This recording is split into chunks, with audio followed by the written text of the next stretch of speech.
Value Investing FM, episodio 339.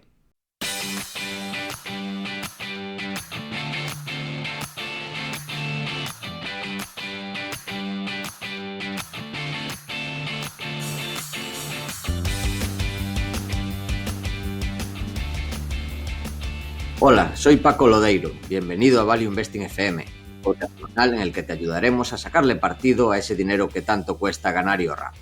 ¿Cómo? A través del método de inversión más seguro, sensato y rentable, Value Investing. Te recuerdo que si quieres sacar partido a tus ahorros y no sabes cómo empezar, tienes a tu disposición mi curso gratuito de introducción a la inversión en bolsa en la web academiadeinversión.com. Y yo soy Adrián Godás, colaborador de Academia de Inversión y emperador de Godás Enterprises. Si te interesa la inversión en minas, este es tu sitio. Tenemos el curso gratuito en godasresearch.com. Y hoy tenemos otra fantástica entrevista. Pero antes, como siempre, el warning. Y Paco pensaba que no había warning en este podcast, pero sí que hay uno. ¿Y sabes cuál es, Paco? Ah, es verdad, que tienes las presentaciones de los libros, ¿no? Y las quedadas. Correcto. Me acaba de ocurrir. Será eso. Exactamente. Desde que salga este podcast el domingo, en 3 días después sale mi libro. Así que, ya sabéis, el 25 todos corriendo a la librería a por él, porque yo creo que después de la temporada navideña se va a terminar la primera edición. Tiene todas las papeletas, porque Amazon ha pedido ya un paquete gigante. O sea que espera, que no lo suele hacer al parecer, o sea que esperan que las ventas vayan muy bien. Así que yo, por si acaso, si queréis el libro para regalar en Navidad, lo iría pillando pronto. Muy bien. Dicho y eso. También vas a hacer quedadas por España adelante. O sea que si alguien quiere apuntarse, tiene en los comentarios del podcast el enlace para hacerlo, en el formulario. ¿No? Correcto. Y eso es algo que iremos comentando las siguientes semanas. Las primeras, para el que esté interesado, serán el 1 de octubre en Málaga y el 4 de octubre en Sevilla, por la tarde. Si estáis interesados, avisadme, o bueno, lo pondremos en las notas del programa también los lugares y demás. Y luego ya la siguiente, el 9, en Madrid. Pero ya los iremos comentando todas las siguientes semanas. Muy bien. Adrián, por favor, presenta a nuestro invitado que hacía tiempo que queríamos tenerlo ya por el podcast. Así es. Hoy nos acompaña Beltrán de la Lastra, ingeniero industrial por ICAI y 27 años de experiencia en el sector financiero en gestión de activos. Su recorrido profesional incluye 18 años en JP Morgan en Londres, donde ocupó diversas responsabilidades como gestor de carteras, y trabajó allí desde el 96 hasta 2014, llegando a ser responsable de la estrategia de acciones. Tras su etapa en JP Morgan, de la Lastra se unió a Bestinver como director general de inversiones y presidente. Actualmente es director de inversiones y presidente de Panza Capital, fundada en 2022, con una filosofía y estrategias de las que nos va a hablar en este podcast. Bienvenido a Value Investing FM, Beltrán.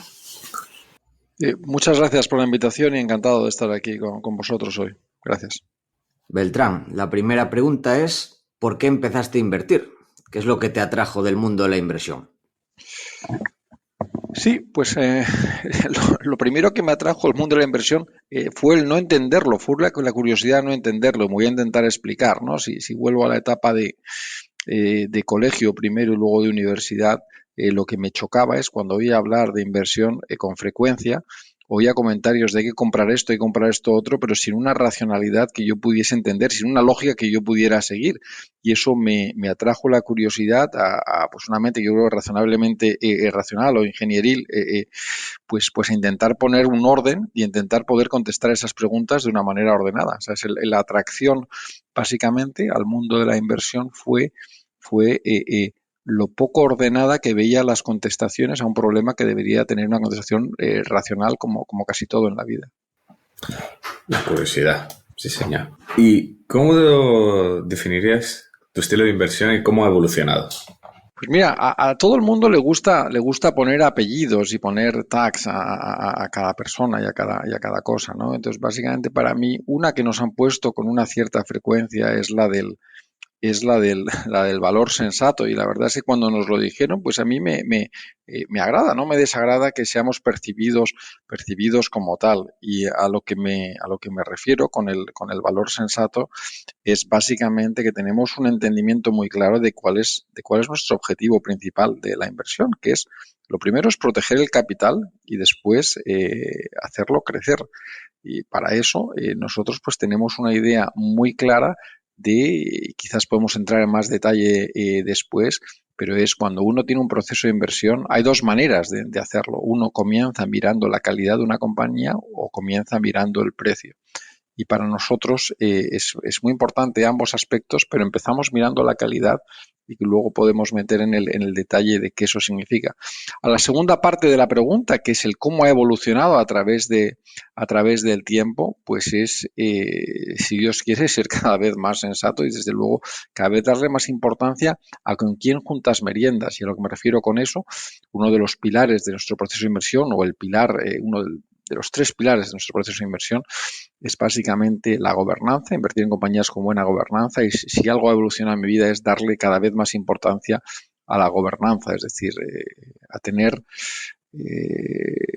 evitar malas relaciones, es decir, con buenas relaciones buenas cosas pasan, es decir, invertir con personas, con compañías donde nos fiemos que nos van a devolver el dinero y que va a crecer. ¿Y cuáles dirías que para ti son tus fondos e inversores de referencia? Pueden ser españoles, internacionales, actuales, históricos. ¿Cuáles dirías que son para ti estos fondos e inversores de referencia? Sí, pues inversores de referencia y que muchas veces son inversores que vienen de caminos distintos, incluso de activos distintos. Te pongo un ejemplo que yo creo que todos conocemos, ¿no? Que es Howard Marks, que viene del mundo de la renta fija. Y es decir, viene de un ángulo algo distinto del que nosotros tomamos invirtiendo en renta variable, pero donde tiene un entendimiento de la inversión que es extraordinariamente sensato y que para nosotros nos sirve y me ha servido durante muchos años como una buena referencia en la manera de entender el uso del capital cuando uno está invirtiendo. Luego hay otros que son muchos menos conocidos y voy a saltar directamente a Tom Laddy, que es probablemente un americano que muy pocas personas aquí conocerán y que fue la persona que básicamente creó la gestora de JP Morgan desde mediados de los años 70 y quien para mí ha sido, he tenido la suerte de trabajar muchos años con él y que ha sido pues no solo tener a una persona de un calibre excepcional, uno de los grandes inversores de Estados Unidos de los últimos 40-50 años, con menos proyección personalista, no está montado alrededor del gestor estrella que quizás estamos acostumbrados, pero con un nivel de pegada brutal y que de encima he tenido la suerte que durante muchos años ha sido mi mentor. Y para mí es una de las ventajas más grandes que ha tenido el pasar 18 años en JP en Londres y muy vinculado también con la oficina de Nueva York, es el tener acceso a inversores de primerísimo nivel y no solo desde la distancia o desde la lectura o desde la comunicación que tiene preparada para el exterior, sino ver el cableado que hay por detrás, que hay por dentro y pasar muchas tardes hablando y discutiendo de inversiones. Eso para mí ha sido quizás de lo mejor que he tenido en mi carrera. Espectacular. La verdad que siempre hay gente por ahí. Al final es un mundo muy grande y siempre hay gente por ahí verdaderamente desconocida para el gran público, pero es súper interesante. ¿Y cuál dirías que es la lección más importante que has aprendido durante tu historia como inversor? ¿Dirías que es la del governance o quieres añadir alguna otra? Sí, es muchas. Uno no deja de aprender en esta profesión que es, y en otras profesiones también, no sé si en todas, pero no es la única profesión en la que uno no deja de aprender durante toda su carrera, ¿no? Y para mí, quizás, primero es, quizás más que lo que he aprendido es de dónde he aprendido los errores, ¿no? Y para mí los errores, no hay mejor sitio que se aprende si uno lo enfoca con una cierta humildad, es decir, con el entendimiento de que uno no siempre va a estar acertado y que tienes que aprender a cometer errores, aprender de ellos y no volver a cometerlos, por lo menos ellos mismos. Y la gran ventaja para mí que ha tenido mi carrera, es mi apreciación subjetiva, pero yo creo que es razonable, que es, pues habiendo crecido desde graduado, recién salido de la universidad. De hecho, hice el proyecto final de carrera de ICAI, lo hice para JP Morgan. Y ahí, pues pasé eso desde los 23 años hasta los 42, 43 que vine para hacerme cargo de Bestinver. Es la suerte de estar en una casa grande, no solo tener acceso a todas las compañías, a todo el management, básicamente tú tienes acceso que es absolutamente brutal, que te permite crear relaciones que luego duran el resto de tu carrera, pero además te permite el tener una exposición muy cercana a otros procesos de inversión, es decir, a poder aprender no solo de tus errores, sino de los errores del vecino. Y eso yo creo que tiene un valor enorme.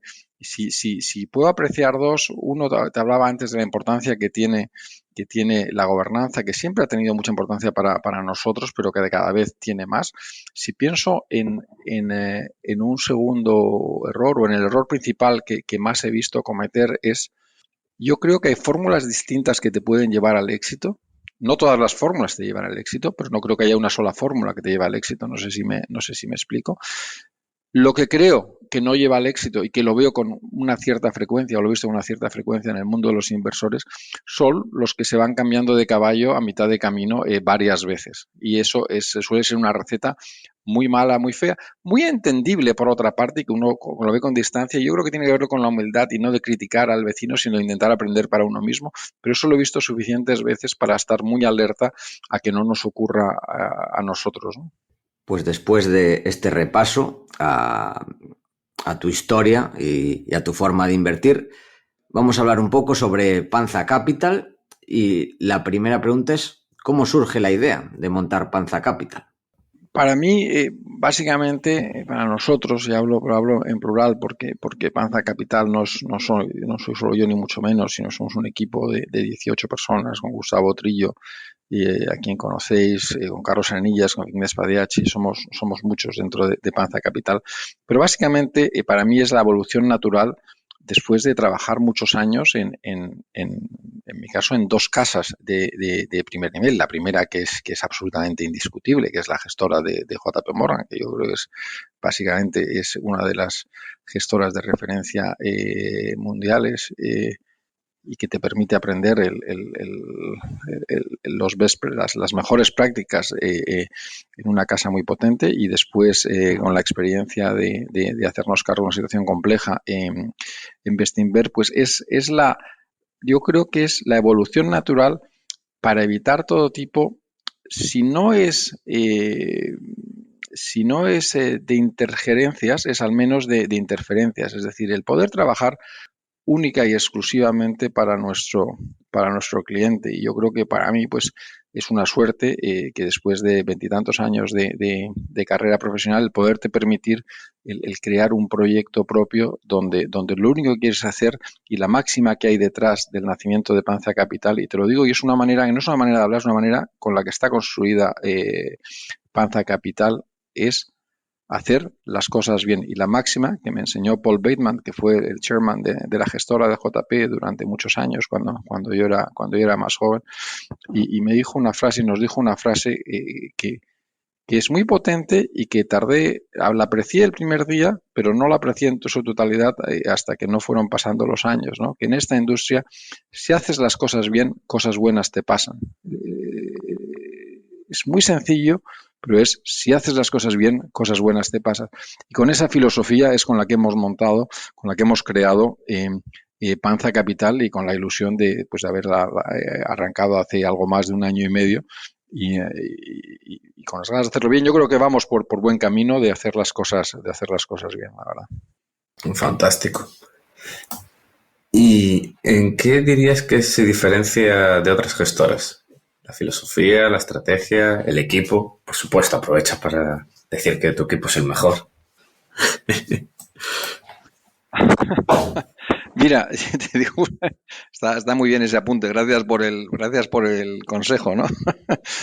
Mira, nosotros, y te digo, a mí iba un poco en la personalidad, yo creo, pero no nos obsesiona, y para nada me obsesiona, las diferencias con los competidores, ni tampoco las semejanzas, si te digo la verdad. O sea, lo que nos obsesiona, y te lo decía justo en la pregunta anterior, lo que nos obsesiona es intentar hacer las cosas bien, o intentar hacer las cosas muy bien. Entonces yo te puedo contar mi filosofía y te puedo contar algunas características que tiene Panza Capital y el por qué las tiene, que es importante, y casi es para otros para juzgar lo que es parecido o lo que es diferente, ¿no? Para nosotros, básicamente nuestra filosofía se resume en algo muy bueno, que es buscar invertir en compañías de buena calidad a precios razonables. Eso es lo que buscamos.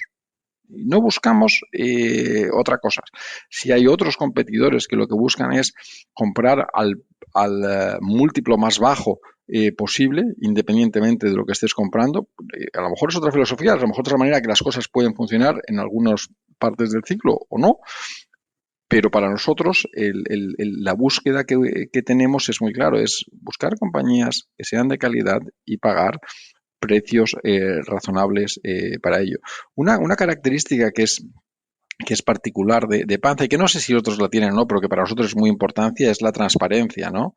La transparencia y lo seguimos haciendo y lo vamos a hacer siempre, ¿no? Y se muestra en las cartas trimestrales, incluso en las comunicaciones intertrimestrales, en ser transparentes con todas las carteras, no solo con una parte de ella.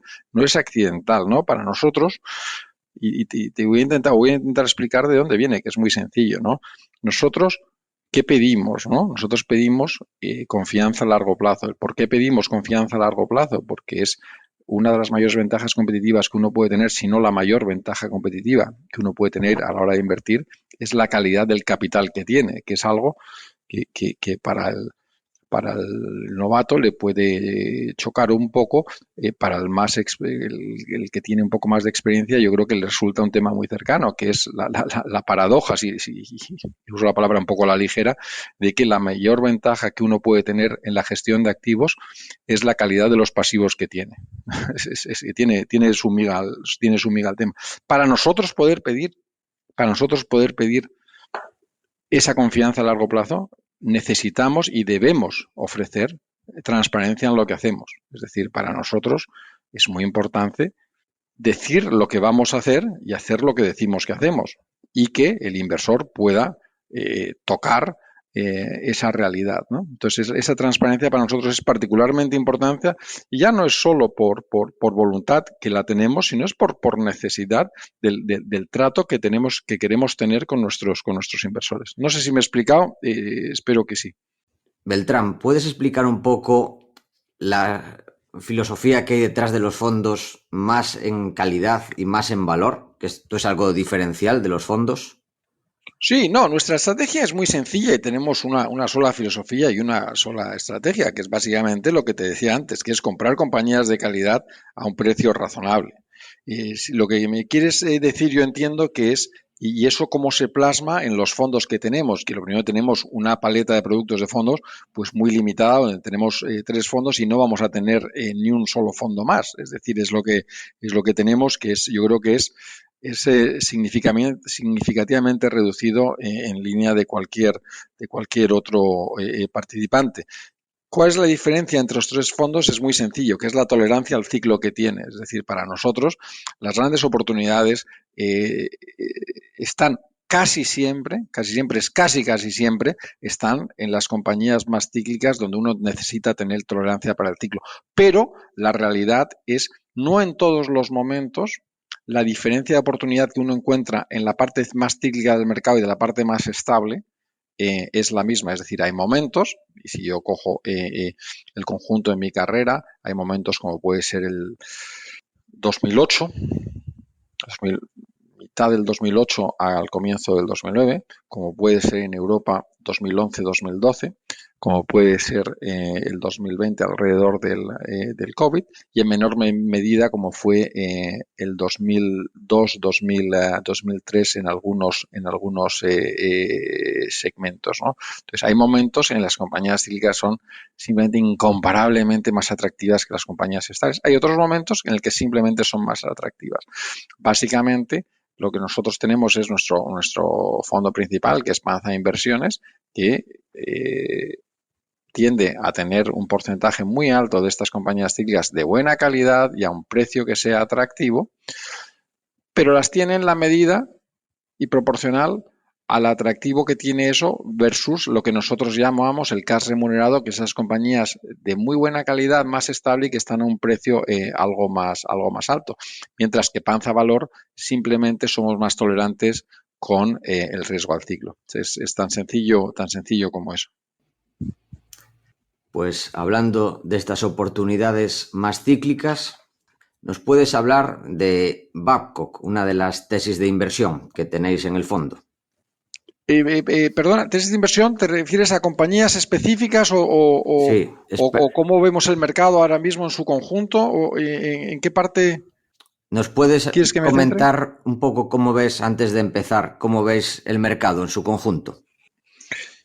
Sí, claro. O sea, es lo primero, como sabes, yo creo, como todo inversor en valor, que creo que sea razonable o algo parecido a razonable, no estamos en el mundo de intentar predecir lo que va a ocurrir en el corto plazo. Lo que uno sí puede es, describir dónde parece que estamos y luego que reflejan los precios en la actualidad, ¿no? Entonces, respecto a dónde parece razonable que estamos, y casi utilizo palabras no mías, sino del presidente de la Fed, de Powell, ¿no? Que es para mí, es básicamente donde estamos estamos en la misma obra de teatro que hemos vivido los últimos años, pero probablemente estamos cambiando de escena. A lo que me refiero, que estamos cambiando de escena o que estamos cambiando de acto, es algo muy sencillo, ¿no? Es decir, nosotros yo creo que los últimos pues 2 años y largos ya, la mayor preocupación que ha habido, cómo controlar el brote de inflación razonablemente fuerte, no extremo, pero razonablemente fuerte que hemos tenido, y que el origen podía estar probablemente en la combinación de un shock de oferta y de demanda alrededor del exceso de ahorro generado por el COVID por una parte, y dos, todo el problema con la cadena de suministros que hemos tenido. Eso pues arrancó una inflación que había significativamente preocupación con motivo a que se convirtiera en estructural. Si uno piensa en los bancos centrales y el doble objetivo que suelen tener la mayoría de ellos en la actualidad, no siempre en la historia, pero la gran mayoría en la actualidad, que es básicamente controlar la inflación y ayudar al empleo, pues el foco se está moviendo en este nuevo acto de la inflación hacia el empleo. Y yo le recomendaría a cualquiera que tenga interés que escuche el discurso que hizo Jay Powell el 20 tantos de agosto, creo que es el 26, pero es siempre alrededor de mi cumpleaños, que es por esas fechas. Y básicamente da un pequeño discurso de apertura de esa reunión de bancos centrales a final de agosto, y merece la pena escucharlo. Son 18 o 20 minutos, y sabéis que ahora tenemos un presidente de la Fed que habla para que se le entienda, no como todos los anteriores. No sé si recordáis la anécdota de Bernanke, la vez que dijo: si ustedes me han entendido es que me he explicado mal. Pues él tiene una teoría distinta, que intenta hablar para que se le entienda y no con ocultismos, ¿no? Entonces, para mí eso es donde estamos. El día a día del mercado, ¿cómo se vive? Pues básicamente cuando parece que las bajadas de tipos de interés van a ser más altas, el mercado se anima. Cuando resulta que los datos de empleo y los datos de enfriamiento de la economía aparecen, parece que es una mala noticia. Oiga, van juntos, van juntos, es decir, la economía se está enfriando y es impepinable, y gracias a que la inflación está razonablemente controlada, al menos de momento, el foco está en que nos podemos permitir una bajada de tipos de interés para enfrentarnos al enfriamiento real que está teniendo la economía, el empleo y el consumidor también, ¿no? El empleo, la primera pata, pues la hemos enganchado a base de que las personas que habían abandonado la fuerza laboral están volviendo a la fuerza laboral, ¿no? Ese es para mí un poco la descripción que tenemos, y oye, pues hay que estar razonablemente cautelosos con que probablemente los resultados de este trimestre pues serán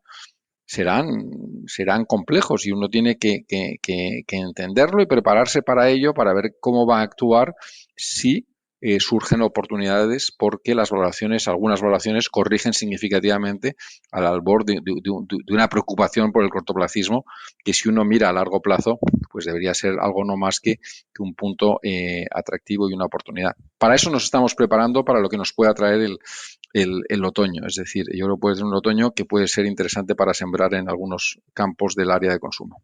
La siguiente pregunta que me decías, perdón, era sobre compañías en sí o sobre... Sí, vamos a empezar ya la parte de tesis de inversión y comentar algunas empresas que tengáis en cartera, en el fondo Value específicamente.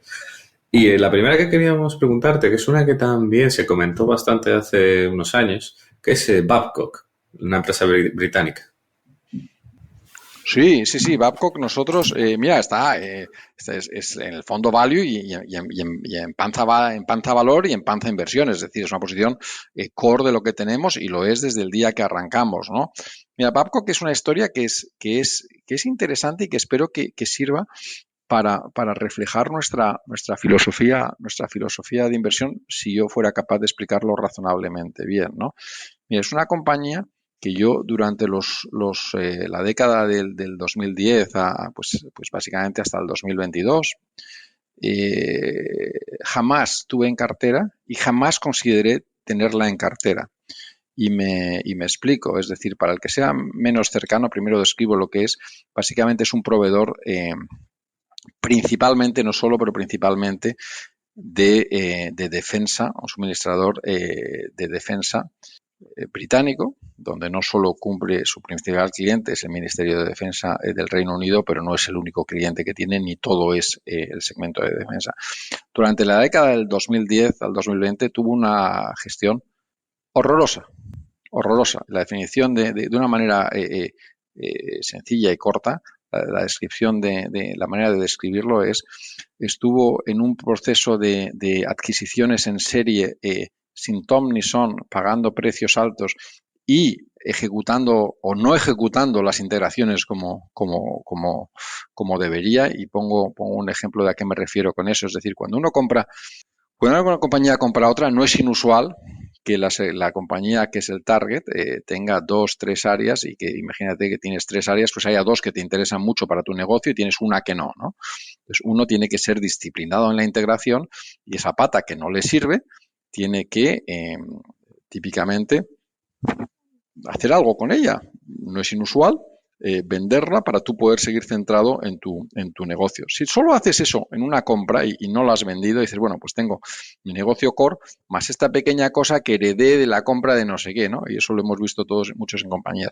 Si uno es un adquisidor en serie de compañías, como lo fue Babcock, y no va poniendo la casa en orden, acaba con un enjambre de compañías en segmentos totalmente distintos que no son core, que es ingestionable por el management, es ingestionable por cualquier persona. A eso se añade el mercado, por cierto, durante el 2010 al 2015 se creyó la historia y es una acción que llegó a estar cotizando pues no sé si fueron 15 o 16 libras, es decir, si no algo más.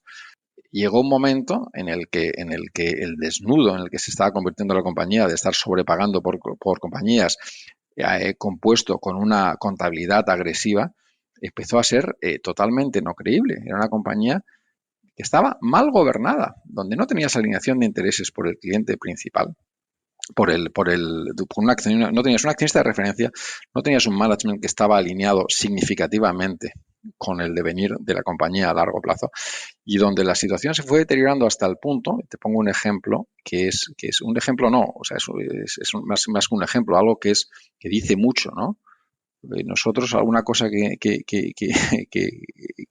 nos llamó mucho la atención y que si uno se mira con cuidado encuentra los datos es si uno veía los proveedores de defensa que iban al Ministerio de Defensa a reunirse con ellos, llamaba la atención que en los últimos 2 años, antes de los cambios serios que hubo en el management de Babcock, que básicamente que su mayor cliente ni siquiera les recibía. O sea, imaginaros el nivel de desastre y de desorden que había en la compañía y de disfuncionalidad que había en la compañía. Para nosotros, y yo hablo eso de la etapa donde yo todavía estaba en Bestinver, cuando vimos la acción bajar De 15 libras a 14, a 13, a 12, a 11, a 10, a 9, a 8, a 7 y 1. Si mira solo el precio y dice, oiga, esto tiene que estar ya barato. Pero oiga, depende de lo que usted esté comprando. ¿Usted qué le dan por esto? Era para nosotros una compañía simplemente no invertible. Hace cerca de 4 años ya entraron los David Mellors y David Lockwood como CEO y Mellors como CFO, entraron a hacerse cargo de la compañía tras haber nombrado a un nuevo chairman, que es Ruth Kearney, que es una señora espectacular, inglesa con una reputación increíble. Con los Davids nosotros habíamos invertido en Cobham, es decir, es un equipo gestor con el que hemos invertido durante mucho tiempo, del que nos fiamos, de los que no les hemos dicho, de los que siempre hemos tenido una relación donde solo la verdad es la que hay. Al hacerse los David cargo de la compañía, para nosotros fue una llamada de atención, decir, oye, presta atención, esto puede llegar a ser interesante, pero a ver qué se encuentran cuando lleguen a la compañía. La realidad es que nosotros en ese momento no estábamos dispuestos a invertir. Dice, porque es que a lo mejor abren el armario y van a decir, oye, con los muertos que hay aquí, esto no hay quien lo saque adelante. A los meses llegaron a la conclusión, después de tener el tiempo de mirar los libros por dentro y la compañía por dentro, decir, oye, no, aquí there's a business here, hay un negocio aquí y esto puede ser sostenible. Unos meses más tarde llegaron a decir, oye, y de hecho, creo que probablemente vamos a sacar esto adelante sin tener que hacer una mega ampliación de capital.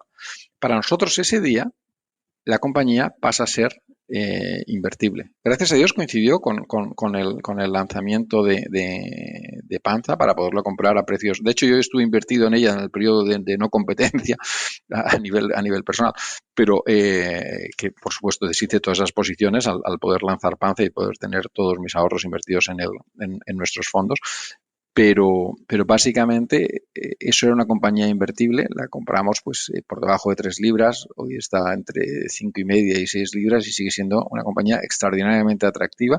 Es una compañía que se está desapalancando, es una compañía que va por el muy buen camino de tener unos márgenes de un 8% y va por muy buen camino de ello, que todavía le pesa algunos de los malos contratos que tenían del equipo gestor anterior. De hecho, hay un 5% del negocio que tienen que está, y es básicamente la construcción de unas fragatas, que está todavía bajo el contrato anterior, que era un auténtico esperpento. Pero si uno ve todo el nuevo negocio que están escribiendo, la calidad que tiene, si uno ve la relación que tienen de nuevo con el Ministerio de Defensa, si uno ve las oportunidades de crecimiento que están teniendo fuera del Reino Unido, pero dentro de su grado de cercanía, tanto por cercanía de países amigos, que sabéis que el mundo se está partiendo, y por otra parte en áreas que ellos conocen y conocen extraordinariamente bien, pues tiene unas perspectivas que son fantásticas. Pero como verás ahí, la tesis de inversión estuvo agarrada alrededor de esa compañía que no tenía una buena gobernanza, pasó a tener una buena gobernanza, y luego los otros dos pilares de nuestra filosofía de inversión, que es la calidad del activo y el perfil de crecimiento, pues es un activo que es razonable, no es extraordinario. Es decir, lo que hace Babcock son servicios razonablemente básicos, no totalmente básicos, pero razonablemente básicos, como puede ser el mantenimiento de los submarinos nucleares. No es lo más complejo del diseño, pero tampoco es tan sencillo. Es decir, no es tan replicable, pero tampoco es un mundo, pero donde la relación de largo plazo es absolutamente crítica con sus clientes. Y con un perfil de crecimiento razonable, donde esta compañía pues debería estar creciendo un 5 o 6% anual. Y si a uno le suma ese 5 o 6%, la recuperación de margen que estamos teniendo y el múltiplo al que lo compramos, que es básicamente, pues estamos pagando 6 veces la caja que van a estar generando cuando estén en el margen objetivo, que probablemente sean capaces de superarlo, pues es una inversión que sigue siendo extremadamente atractiva. Y lo siento porque creo que probablemente da una conversación más larga de la que esperabas, Paco. Estoy seguro, Paco ha quedado impresionado y bien contento con la respuesta. ¿Se nos ha quedado dormido? No, el pobre está teniendo problemas con el internet. Ya a ver si regresa. No te preocupes, nosotros seguimos, No, porque... sigo por aquí. Lo que pasa es que me va a saltos. Ya me escucháis. Sí, no, se nota que vas con mucho lag. Exactamente. No pasa nada, sigo yo las Así siguientes que empresas. sigue tú. Exactamente. Sí. Y la siguiente empresa, Beltrán, es Wärtsilä, si lo he pronunciado bien. Esta no la conocemos, cuéntanos un poquito qué hace. Sí, pues mira, Wärtsilä es una compañía finlandesa en origen y probablemente cada vez más sueca en la cultura, ¿no? O sea, los finlandeses tienen una cierta tendencia a ser muy buenos tecnológicamente y no tan buenos desde el punto de vista de la gestión del negocio.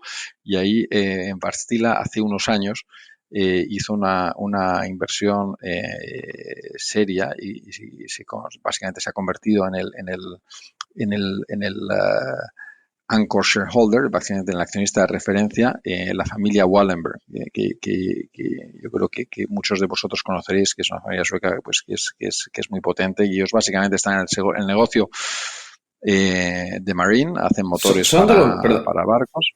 Perdona interrumpirte, los Wallenberg me suenan muchísimo. Es de las familias más ricas del país, ¿no? Que también habían estado involucrados en bancos. Es de las familias más importantes de Europa, si te digo la verdad, y si quieres te cuento un poco la historia rápidamente. Es una familia que el origen empresarial, ya has tocado en el punto que es, el origen empresarial, como les viene, primero como referencia están en sexta generación, que eso te dice bastante, porque como algo aguante 1, 2 o 3 generaciones tiene su complejidad, cuando en la sexta siguen en el camino del éxito, dices, estos parece que han encontrado, o sea, han dado con la formulita de cómo hacer las cosas bien, ¿no? Tienen una cultura que es extraordinaria y el origen es básicamente el hijo de un pastor de iglesia, a mediados del siglo XIX, se fue por el camino de los negocios y acabó siendo el dueño de un banco. ¿Okay? Este banco sufrió enormemente en la crisis sueca del 1880, 1879 y tal.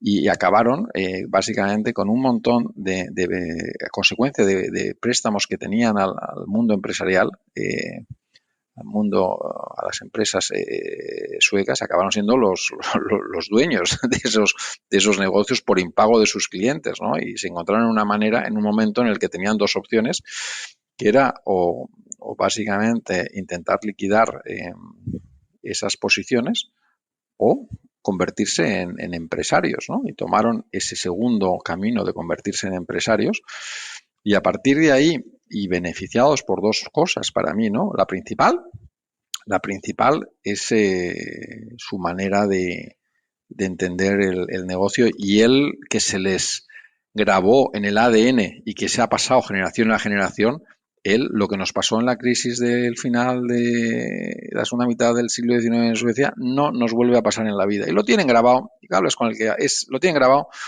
pero a pulso, es decir, lo pasamos muy mal, no nos vuelve a pasar, ¿ok?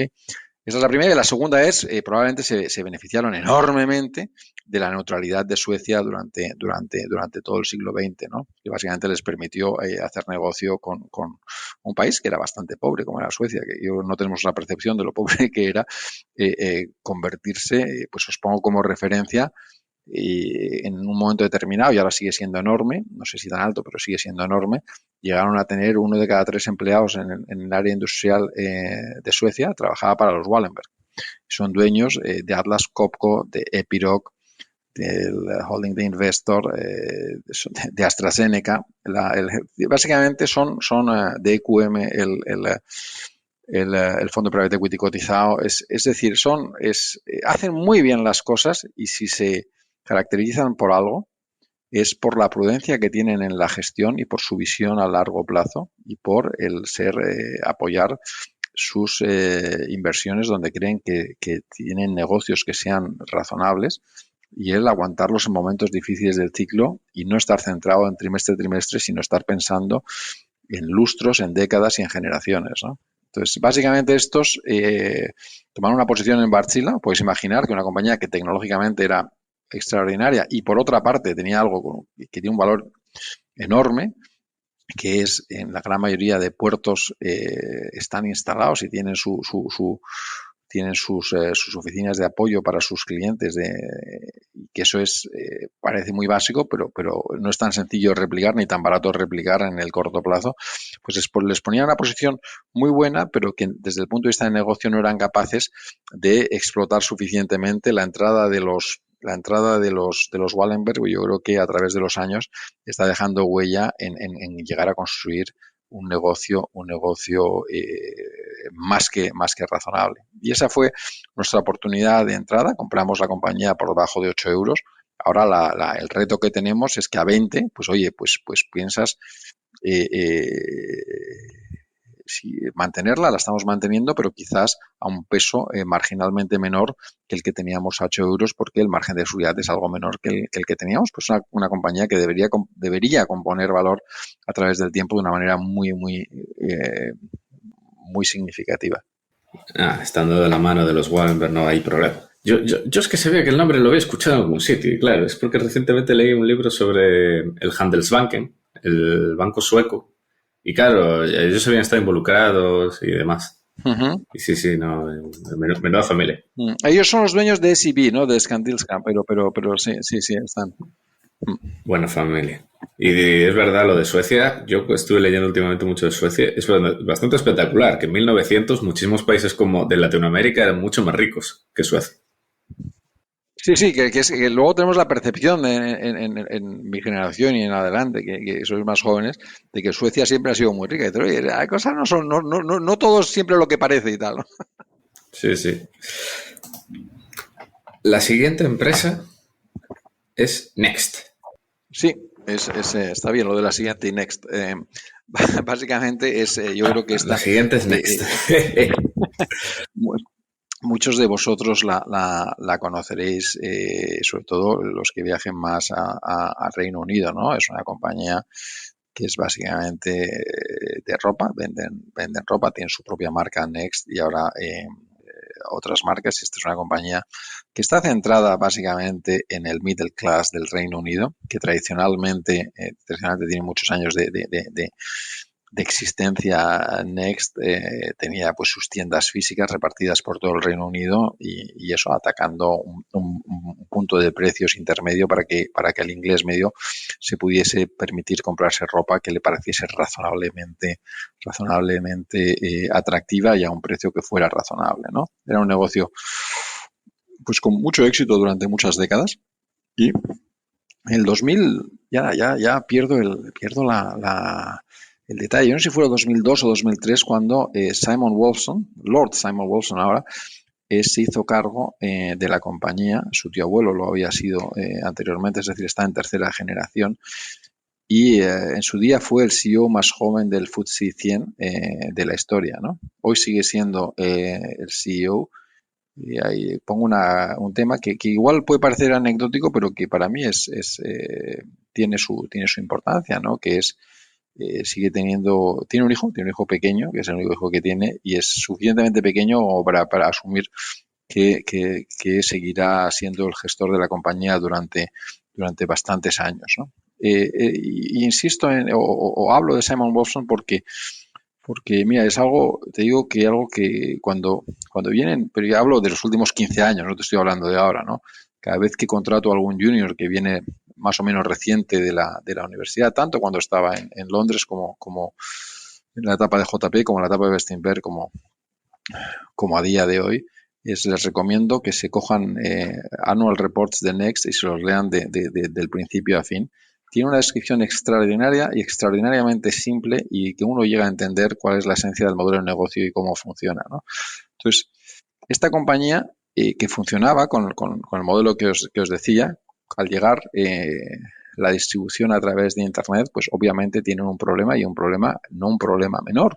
Es una compañía que está componiendo beneficios entre un 13 y 15% históricamente, pues se encuentra con un obstáculo delante que se ha llevado a muchas compañías por delante y que era un reto enorme. La manera que tuvo la compañía de enfrentarse a ese problema fue extraordinaria en dos aspectos, ¿no? Una extraordinaria desde el punto de vista de qué hicieron con el negocio, dos extraordinariamente que hicieron desde el punto de vista de la transparencia. Si quieres, empiezo por esta segunda de la transparencia. Yo, el motivo por el que recomiendo el Annual Report a cualquier persona joven que está empezando y quiera traer el mundo de la inversión, es decir, cuando uno lee un Annual Report y no lo entiendes, ¿por qué? o la persona ha sido incapaz de escribirlo claramente o no ha querido escribirlo claramente. Ninguna de las dos contestaciones suelen ser buenas. Cuando uno coge una hora del reporte y lo entiende de pe a pa y dice, mira, al final no soy tan tonto, simplemente es que me hace falta que las cosas las cuenten para que uno las pueda entender. Cuando llegó este momento, Simon Wilson, sin rubor, te contaba. Yo hablo de la época todavía hace 12 años o por ahí, yo estaba todavía en Inglaterra. Y te decía, dice, mira, nos enfrentamos a algo que no nos hemos enfrentado en las últimas décadas y que nos podemos olvidar, tener unas tasas de crecimiento con las que hemos tenido. Lo que tenemos es un problema adelante que deberíamos ser capaces de resolver, pero es un problema que va a durar tiempo.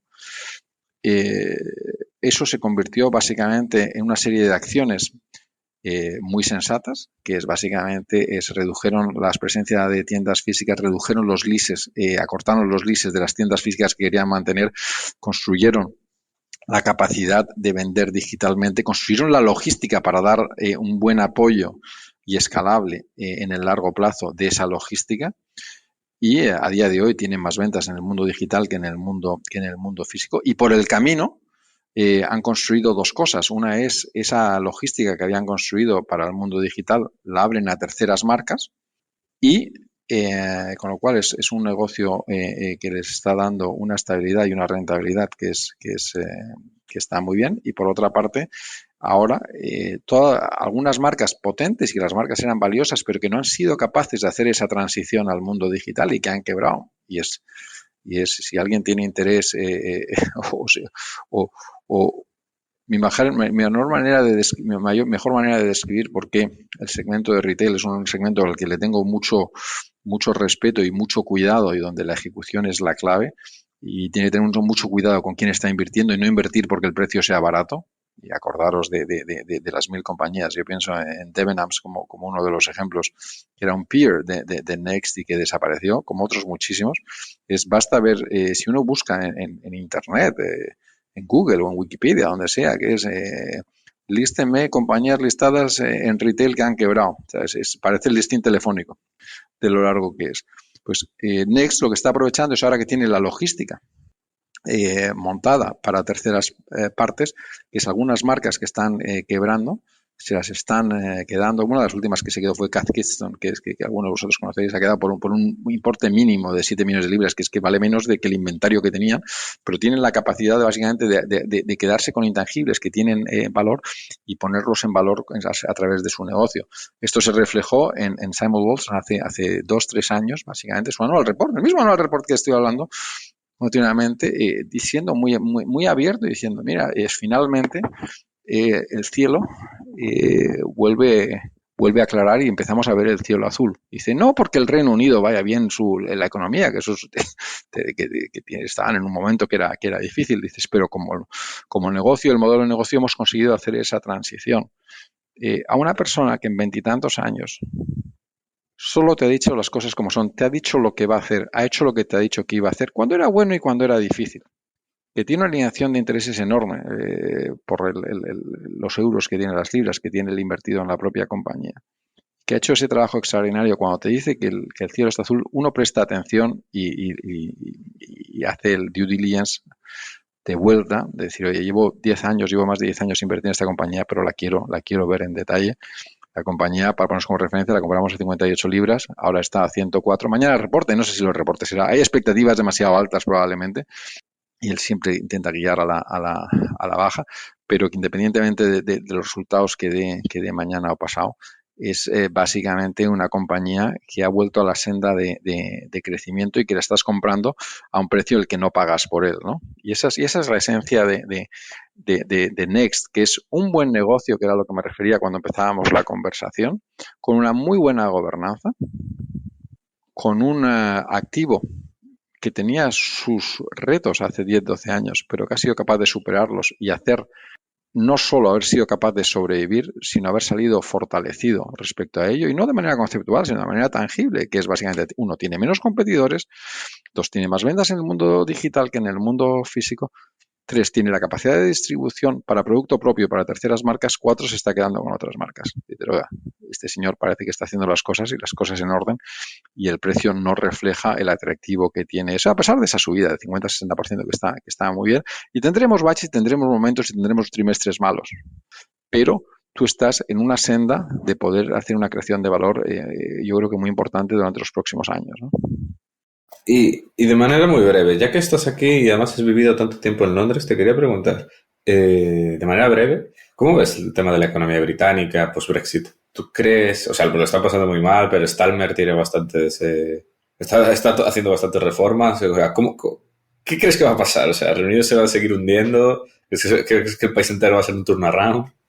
¿Qué va a pasar? Hombre, tiene dos cosas, ¿no? Ellos tienen dos cosas con las que lidiar. Una es, obviamente, tienen una digestión difícil de una decisión, y la voy a catalogar de estúpida, es subjetivo, pero es lo que pienso, que fue el Brexit. Es decir, tienes una situación que es compleja con la que tienes que lidiar y autoinfligida, que eso es lo que lo hace estúpida. Es decir, los problemas, la vida ya te trae problemas como para creártelos tú solo, ¿no?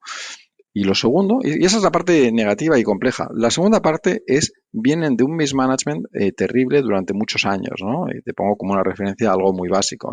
Ministros del Housing Ministro de Vivienda, no sé cómo se traduce bien, han tenido, en los últimos 10 años han tenido 14. Es decir, o sea, no es muy difícil hacerlo mejor que eso, ¿no? Yo creo que ese es el papel que tiene Starmer. Hay que tener cuidado con la gente que hace una lectura, decir, esto es parecido a cuando Tony Blair se hizo cargo del país, pues que era el año 96, 97, justo al poco de haber llegado yo a Londres a vivir.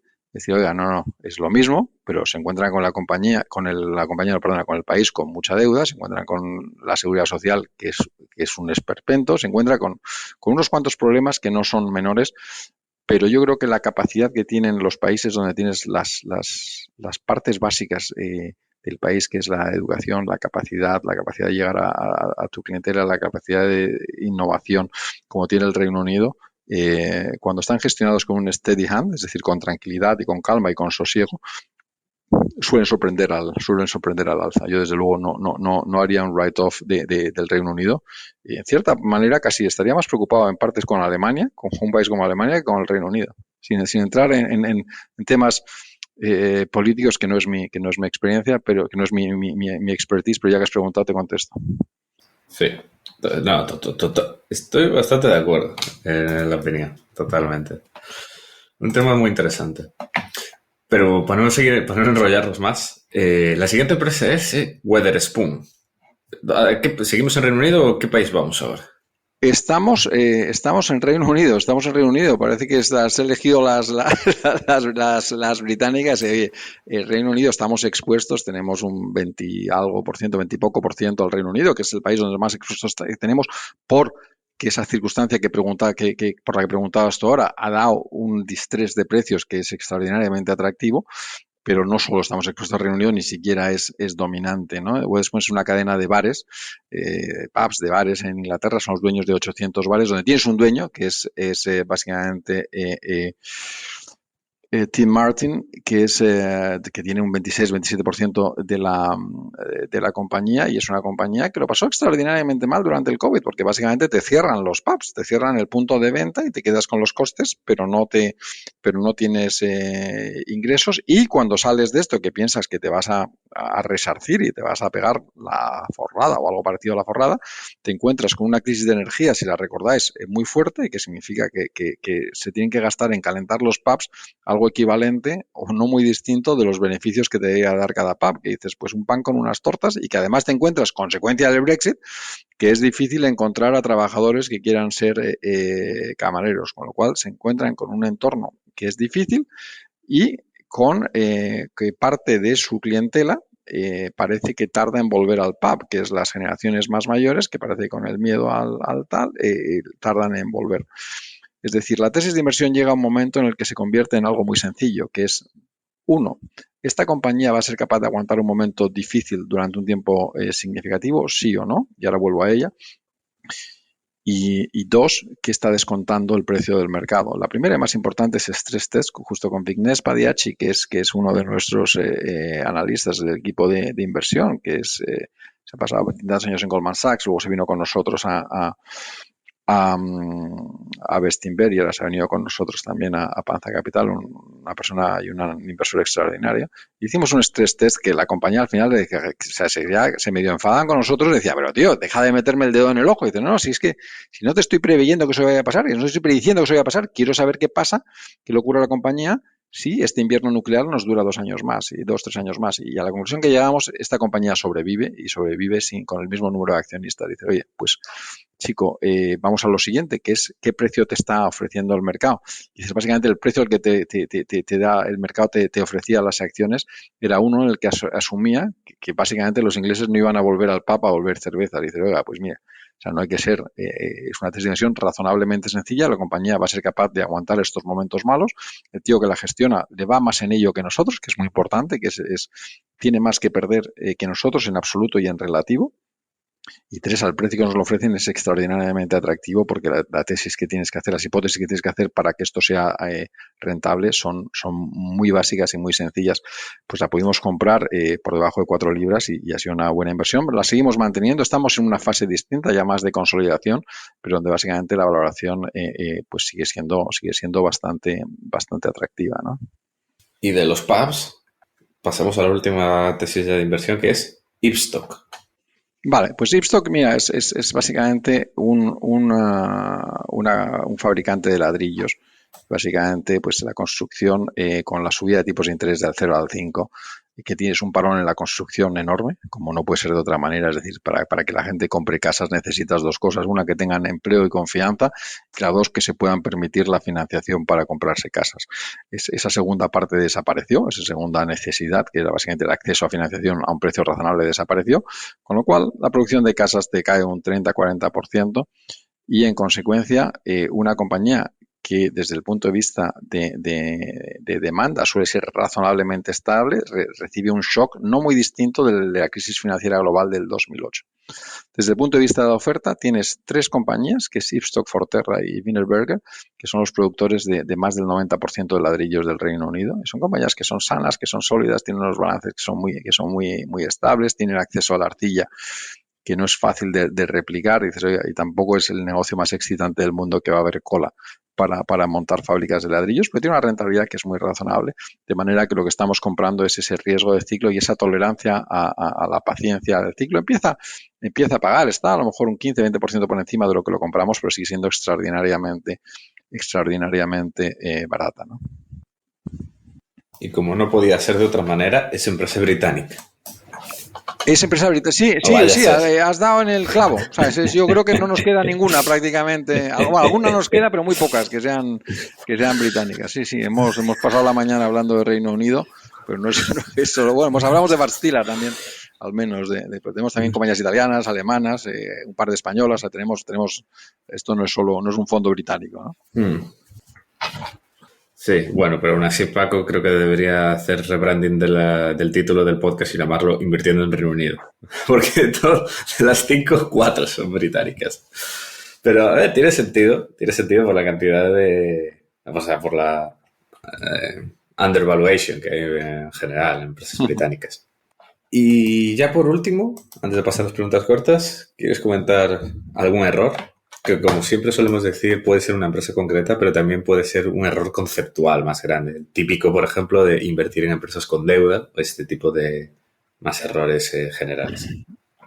Up to you. Sí, de errores generales, para mí, pues mira, lo has descrito muy bien. Es decir, errores a nivel individual ocurren y uno yo soy tolerante con tener errores, no soy tolerante con no reconocerlos, ¿no? Y pienso para mí mismo y pienso para el equipo de inversión. Es decir, uno tiene que tener la humildad de decir, cuando uno admite que es un error, y un error es cuando uno admite que es un error sin que nada externo haya cambiado, sino simplemente habías llegado a la conclusión equivocada. Es decir, un error no es si ha cambiado las circunstancias, yo he cambiado mi conclusión. Eso no es un error, eso es un cambio de circunstancias, ¿ok?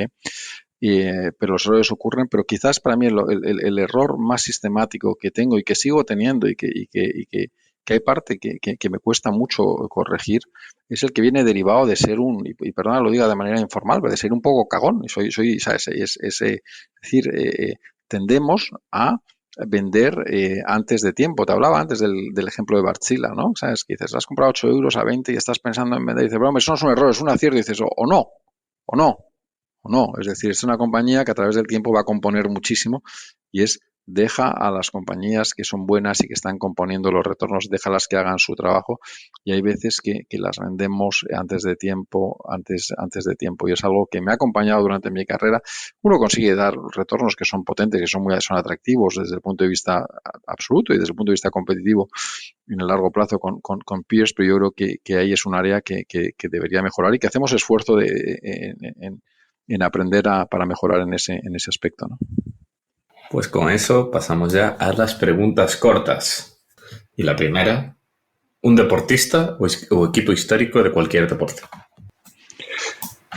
Sí, pues mira, es algo muy personal, te lo cuento rápidamente, pero muy personal, que es Luis Álvarez Cervera, que es un jinete, se llama a saltar a caballo, participante en 6 Olimpiadas y básicamente el mejor jinete que ha tenido España en las últimas muchísimas décadas.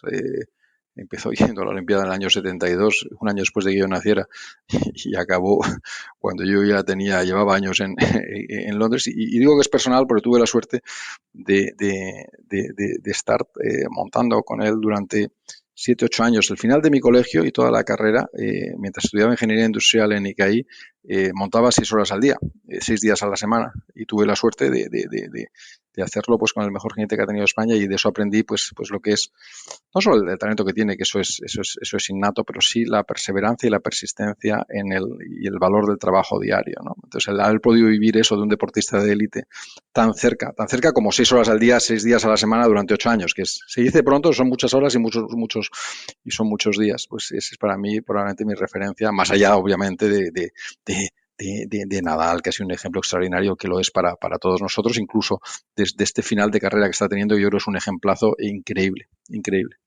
Un artista. Camarón de la Isla. Eso es que yo, eso es, no tiene, o sea, es muy especial y lo tenía dentro. Es buena. Un empresario. Los Wallenberg, después del discurso que te he dado sobre los Wallenberg, es para mí una familia que es capaz de en sexta generación seguir manteniendo esa capacidad de creación de valor. Es increíble. Es que son 160 años creando valores. Es el poder del compounding. Es increíble. ¿Un filósofo o pensador? Mira, pues te voy a dar, encaja, a pesar de su profesión puede parecer que no lo es, que es Richard Feynman, que es un físico, uno de los mejores físicos que ha habido en el mundo en el siglo XX, no sé si algunos conocéis o no. Yo lo conocí como estudiante y usaba sus libros. Me encanta. Es extraordinario. Si lo conoces, entonces no hace falta más explicaciones. Es extraordinario. Tiene algún libro que yo os recomendaba a mis hijas pequeñas, que es básicamente que es la belleza de explicar las cosas de una manera sencilla, y es un ser extraordinario. Ha salido en alguna de las películas que han hecho recientemente y tal, ¿no? A raíz de todo el tema de Estados Unidos y tal, ¿no? Pero bueno, es Richard Feynman. Sí. El libro de ¿Está usted de broma, Mr. Feynman? Creo que es top mis libros favoritos. Me alegro. Dice mucho de ti, por cierto. Sí, no. Es que, o sea, un tío que le dio lecturas a Einstein, a von Neumann, y trabajó en la NASA, en el Challenger, y el tío era un personaje que se fue a Brasil a tocar los bongos. O sea, no sé, me parece un tío tan peculiar y divertido. Un personaje y le lees y le entiendes, y lees las cosas técnicas y las entiendes, porque las quiere explicar y las entiende de verdad él, y es capaz de explicarlas de manera sencilla. Es extraordinario. Sí, no, verdaderamente brillante, o sea, es increíble, de los mejores personajes del mundo científico del siglo XX, con diferencia. La siguiente, algo más mundano, un sitio para comer. No tengo opinión. No. ¿Cómo que no tienes opinión? Di algún sitio en Madrid para comer bien. No, son restaurantes muy pequeños, de tapas, muy poco conocidos. El Meollo en el Puerto de Santa María no es referencia. No soy experto en eso, no le he dedicado el tiempo, la verdad. Ok. Una canción. Sí, una canción, pues mira, te digo una que es, que todos conoceréis, a lo mejor por sorprender como una canción, pero tiene su explicación, que es Un beso y una flor de Nino Bravo, y es básicamente, es más la memoria de un buen amigo que se ha ido este año. Y es, Temazo. Gran canción. Y una película. sí, pues mira, es una película es, es un musical, pero no una película musical, sino es un musical que está grabado y que recomiendo enormemente. Se llama Hamilton, no sé si la conocéis o no. Hombre, Y es básicamente, o primero, quién es el personaje, ¿no? Hamilton sí, fue el sí. primer secretario del Tesoro de Estados Unidos, ¿no? Que siendo de un origen que no podía ser más complicado y más humilde. Y el primer que propuso Banca Central, ¿no? Sí, sí, no, hizo muchas cosas, pero muchas cosas muy importantes para que Estados Unidos, para poner las bases de lo que ha sido pues, una de las historias de éxito más grandes de la historia. Y hubo un tío que es el Immanuel Miranda, que es un puertorriqueño de Nueva York y tal. Que digo puertorriqueño de Nueva York, que cuando está en Nueva York le llaman puertorriqueño, cuando está en Puerto Rico le dicen que es neoyorquino y tal. Es decir, que no acaba de encajar en ninguno de los dos sitios o en todos a la vez. Que se pasó 8 años preparando este musical de Hamilton, que es un rap. Y aquí me tenéis aquí con mis 53 años recomendando a un rapero hablando del primer secretario del Tesoro. Sí, como me vino la recomendación a mí, tiene aún más gracia. Me vino a través con un amigo inglés que fuimos a verlo y venía recomendado por un juez inglés de 80 años que dice, mira, un juez de 80 años recomendando que vayas a ver un rap, ve a verlo porque igual tiene su razón. Es extraordinaria la película, el musical grabado en película se ve extraordinariamente bien y es para leerlo. Si uno ve la cantidad de chicos jóvenes que están en el colegio y en la universidad haciendo trabajos alrededor del musical sobre Hamilton, merece la pena conocer esa historia y está muy bien ejecutada. Es muy recomendable. Yo creo que está en alguna de las plataformas, no sé si está en Disney y es Mm. donde está en la actualidad. Mm. Yo lo tengo pendiente. Conozco esa la historia de, obviamente, del personaje, uno de los padres Pues fundadores, te encantará. Si te gusta pero Feynman, quiero te verlo. gustará. Quiero verlo. Bien, bien, bien. Sí, sí. Es que me da la sensación, sí, es ese rollo de personaje. Bien, bien. Y ya la última pregunta corta, un videojuego. Ni idea, ni idea, ni idea. Tengo amigos que se dedicaron a programar videojuegos en los últimos 20 años, pero yo no, me lo tendría que inventar. No, o sea que no. Y ya la recta final. ¿Qué has aprendido este último año? Pues no, o sea, sí, bueno, pues, ¿cuál es la realidad? Que la historia no se repite, pero rima, ¿no? Es decir, es básicamente ves que te vas enfrentando a situaciones distintas. Todas son distintas y todas son parecidas.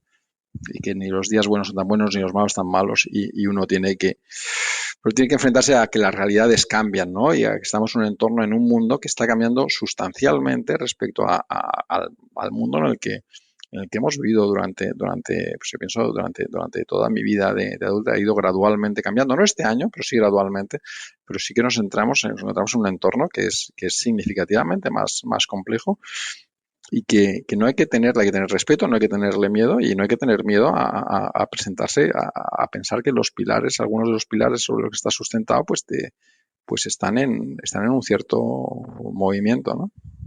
¿Y qué estás intentando aprender en estos momentos? Pues está vinculada con esa pregunta anterior, ¿no? Es decir, mira, te pongo un ejemplo y es muy fino esto, el ser capaz de explicar lo que no sé si voy a ser capaz, pero espero que se me entienda, ¿no? Que es, y te mencionaba antes el caso de Alemania, por ejemplo, ¿no?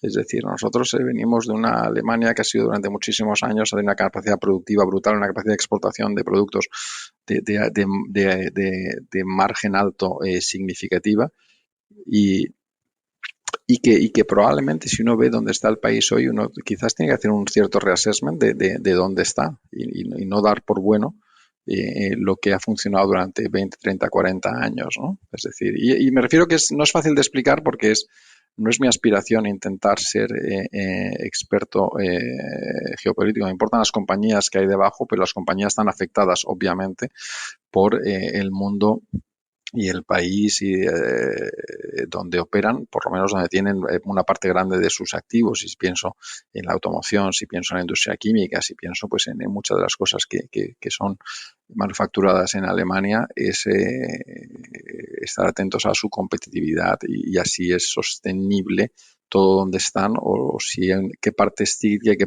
qué parte no es, qué parte no lo es. No es hacer una lectura bearish, una lectura negativa sobre Alemania, pero sí el cuestionar algunas cosas. Hablábamos antes del caso de Suecia, ¿no? Uno asume, no, Suecia siempre ha sido rica, y dice, oye, pues fenomenal, pues lee un poco de historia a ver qué te parece y tal, ¿sabes?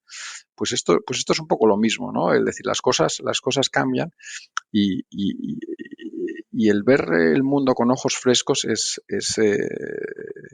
útil, ¿no? Y ese es el esfuerzo que estamos haciendo ahora, que solemos intentar hacer siempre, la verdad, ¿no? Y ya la última, consejos y libros para inversores. Pues mira, consejos, yo no sé si soy nadie para dar consejos, pero si diera uno a los inversores, sobre todo a las personas que se acercan al mundo de la inversión por primera vez, que yo intentaría empezar aprendiendo las cosas básicas. No me iría a cosas muy avanzadas, sino simplemente a llegar a entender, pero entender en una cierta profundidad hasta el punto que uno sea capaz de explicarlo de una manera muy sencilla, pues cuál es el valor presente del dinero y cuál es el funcionamiento básico del dinero, de la economía y de la inversión. Y empezaría en eso antes que intentar leer los clásicos, por muy famosos o no famosos que sean. Es decir, intentaría entender básicamente, mira, nuestros procesos de inversión está basado en algo, ¿no? Quieres que sea teóricamente sólido, es decir, tienes una teoría sólida detrás que sea potente y que esté respaldado por una evidencia empírica. Y eso es lo que les animaría a decir, hay mucha gente que habla y que tiene muchas teorías y muchas suenan muy bien, pero buscar la evidencia empírica que lo sustente, buscar la evidencia de, oye, esto que me dices está muy bien, ¿se sostiene en la realidad o no? Dice, oiga, porque usted me habla muy bien y es muy bonito lo que me dice, pero luego cuando voy a la evidencia del mercado y a las compañías que generan retornos y que crean valor y las que no, no se sostiene una cosa con la otra. Es decir, básicamente a que no se fíen de las historias que simplemente suenen bien, sino vayan a la realidad de las cosas. La realidad de las cosas es difícil de discutir. Y libros para inversores que me decías, pues hombre, libros hay muchos y muchos muy conocidos y tal, pero mira, yo sobre todo pienso en la juventud. Empezaría leyendo libros como el de Siddhartha de Hermann Hesse, que no sé si lo conocéis, y que no es un sin ser un libro que es un libro de inversión, es una novela muy bonita con un mensaje muy potente. La línea más potente que tiene es cuando después de haber sido monje y tal por la India caminando sin nada, en pobreza y tal, el tío se quiere dedicar al mundo del negocio sin entrar en el detalle de por qué, y dice, pero ¿usted qué sabe hacer? Y la contestación es rotunda, yo sé ayunar, esperar y meditar.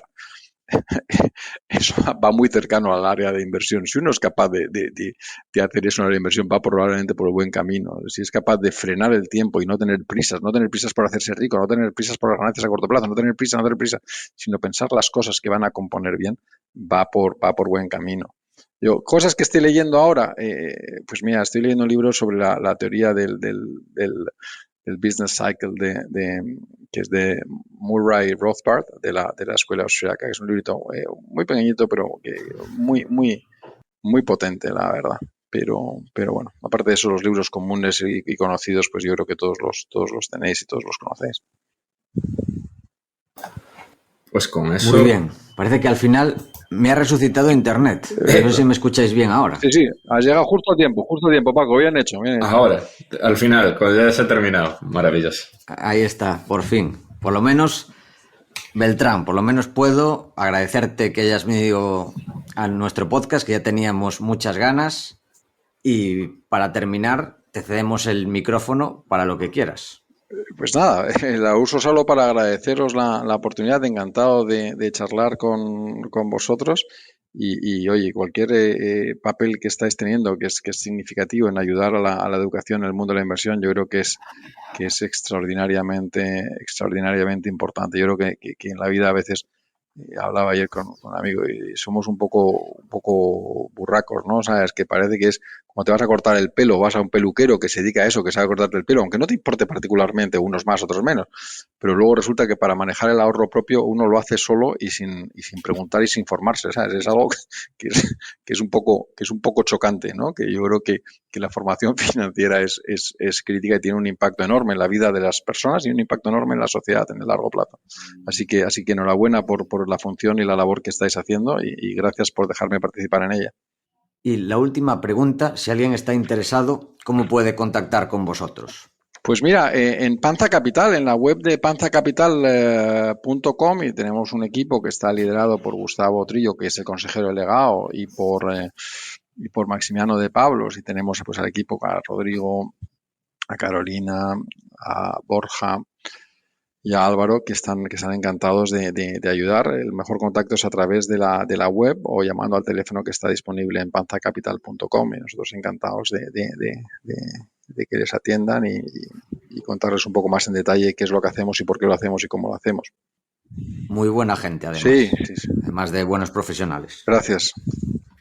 Y por cierto, que lo dije mal al principio, me gusta el nombre, Panza Capital, que le llamé Panza Capital, pero es Panza Capital. Se entiende perfectamente, Paco, y muchas gracias. Pero bueno, me gusta más Panza Capital que Panza Capital. Buscamos un nombre español, o sea que sí te lo agradezco, que sea Panza Capital, sí. Bueno, Adrián, te agradezco a ti también llevar el podcast con estos saltos que me dio a mí mi internet, y no sé si quieres comentar algo más antes de terminar. Sí, recordad, todos ir corriendo a comprar el libro el 25, que se acaba, que si no se los lleva todos a Amazon, que literalmente se han pedido más de 500. Muy bien, algo más que añadir. Bueno, lo de las quedadas, que alguien si se apunta, tenéis abajo el formulario. ¿Algo más? Así es. Ahora sí que nothing to add. Pues esto ha sido todo hasta la semana que viene. Esperamos que te haya gustado el programa y queremos darte las gracias por estar ahí. Y también te agradecemos mucho lo de siempre. Tus 5 estrellas en Apple Podcast, tu me gusta en iVoox, tu like en YouTube, tus 5 estrellas en Spotify, ya que ayudarás a que este podcast siga existiendo y siga creciendo. Desde aquí, Paco y yo nos despedimos. Que el valor te acompañe.